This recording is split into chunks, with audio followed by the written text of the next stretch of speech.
É sempre um processo de paralisação da vida. Mesmo porque a culpa é um processo de neurose em nós. É um processo de acusação interior, né? Que ao invés de nos mover para consertar aquilo que a gente fez de errado, ela nos mantém no amargor daquilo que a gente fez errado. Deus quer provocar em nós a liberdade, a capacidade de sermos livres. E nenhum ser humano que se sente culpado pode ser livre, porque a culpa nos trava, a culpa nos segura, diferente do arrependimento que promove em nós uma liberdade para a gente ir em busca de tudo aquilo que a gente precisa buscar para modificar o nosso coração. Você já deve ter se sentido culpado em muitos momentos da sua vida, e se você analisar comigo, talvez você chegue a essa mesma conclusão.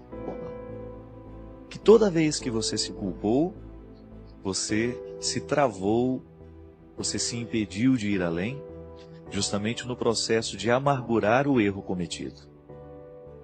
Diferente do arrependimento. A gente já fez aqui essa distinção, mas vale a pena mais uma vez a gente lembrar. O arrependimento é diferente da culpa, porque ele nos move para fazermos alguma coisa em relação àquilo que a gente fez de errado. Se eu estou culpado por uma situação, é possível que eu fique paralisado nessa culpa o resto da minha vida. E cada vez que eu me recorde do erro cometido, esse processo de culpa me venha como forma de acusação interna que me retira a autoestima, que me retira o prazer de ser eu mesmo, que me coloca num lugar estranho dentro de mim mesmo, que parece muito mais uma prisão, alguma forma de aprisionamento, de porão da existência, digamos assim. Diferente do arrependimento, que nós poderíamos dizer que ao invés de porão, como é a culpa, são janelas que se abrem para que a gente possa ver a vida de um jeito diferente. E aí você pode distinguir comigo. Quando você se sentiu culpado, você se sentiu destruído. Mas quando você se sentiu arrependido, você se sentiu com vontade de fazer diferença, de modificar o ato. Está vendo como é tênue, mas é profundo e é essencial nós fazermos essa distinção. Quando eu me culpo por aquilo que eu fiz de errado, eu corro o risco de continuar errado, me amargurando por não ter conseguido fazer certo. Mas quando eu me arrependo dos meus erros, eu me movo para ir em direção a estes erros e então consertá-los. E o arrependimento é de Deus em nós.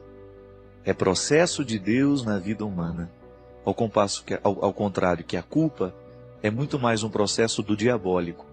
Não é verdade? São tantas as estruturas diabólicas que estão prontas para nos acusar. E Jesus já dizia isso de maneira muito bonita, que o diabo é o pai da acusação.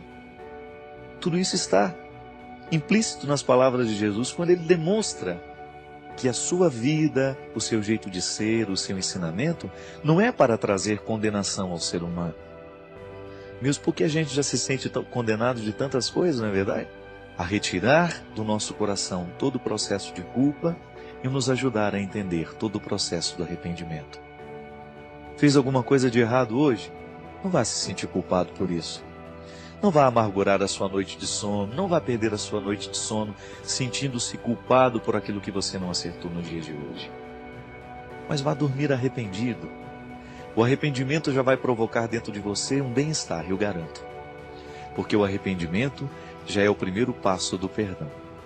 Toda vez que nós machucamos alguém e a gente se arrepende do quanto machucou o outro, de alguma forma nós já começamos o processo do perdão, que tem duas vias.